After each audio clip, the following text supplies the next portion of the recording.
All right, what's up, everybody? How's it going? I interviewed a candidate, an APE teacher from Glendale Unified School District, and his name was Ty. And I asked him how he got started and how he became a APE teacher, and it was a pretty cool story. He became an APE teacher by coaching his son in youth sports. When his son was about 5 years old, he was a volunteer dad coach, which is something I do, so I respect that. And he said that when they do the little draft and you get a student or a kid to be on your team, he had one kid that was autistic and he had no idea what autism was. He just wasn't very informative on what autism was and children with disabilities. And he said that he did really well with that kid the first year. So the second year, they noticed how good he was, and so they had a bunch of kids that had disabilities in the basketball league, and so they gave them all the kids that had any kind of disabilities. They just put them on his team. And so he said that he really learned a lot from that, and that helped him inspire to want to learn more and then become an APE teacher. So a really cool story. Let's see. I asked him how many schools he has to go to, and he has to go to 9 different schools.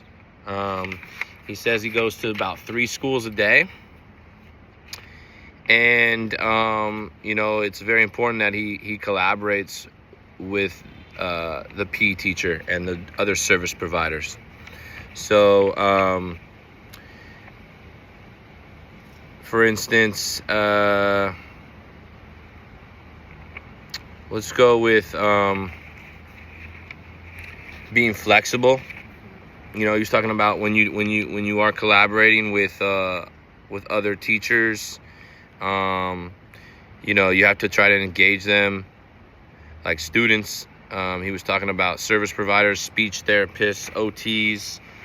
He collaborates with obviously the general PE teachers, and he talked about being flexible. So like today, when I was talking to him, he was saying that it's very hot out, so he might not have a room to take his kids to because the general PE teacher might be in the auditorium. So he might have to take the kid to like a hallway, or it could be like some other room, or just anywhere. So he's got to be very flexible from day to day, finding space, depending on how many kids he has. It could be 1 kid, could be 5 kids. So just being flexible with some good advice. When I asked him, like, hey, what's some good advice? Let's see. I have the questions in front of me. I'll read off the questions.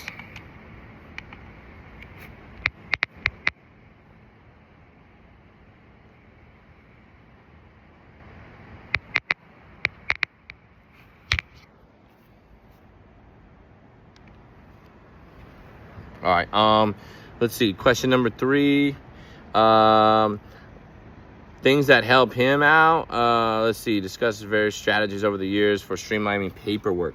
So he says templates. Templates helped him a lot, especially like for introductions. Like, hi, my name is Ty, and he'll make a boy template and a girl template. And each kid for the assessments or something, he might, all the assessments are different.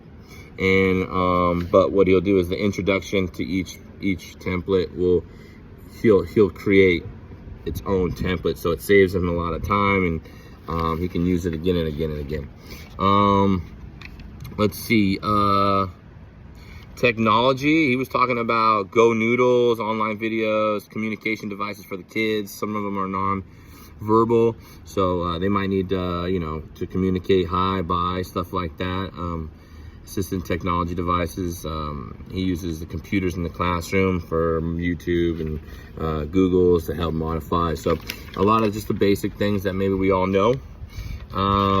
How do you go about collaborating with other professionals? I did kind of touch on that earlier. He does have 9 schools, so having 9 schools, you got to be able to communicate with other teachers and therapists. And he said the hardest part is getting a schedule together in the beginning of the school year. Let's see.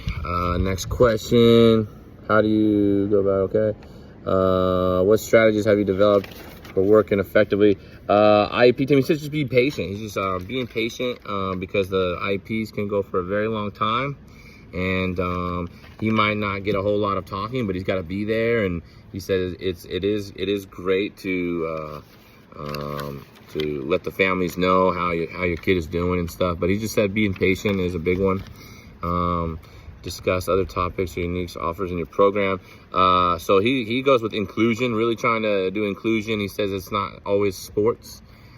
He says he's putting together like a Christmas crafts kind of project where anybody, general ed, SPED, APE students can come and work together and just make some arts and crafts for Christmas, which was pretty cool. What strategies? Let's see. So like I said, I did ask him questions about like his advice that I went over earlier. You know, being flexible was a great advice, especially on hot and rainy days. So just a really good interview, and I learned a lot. So it's really cool. Thank you.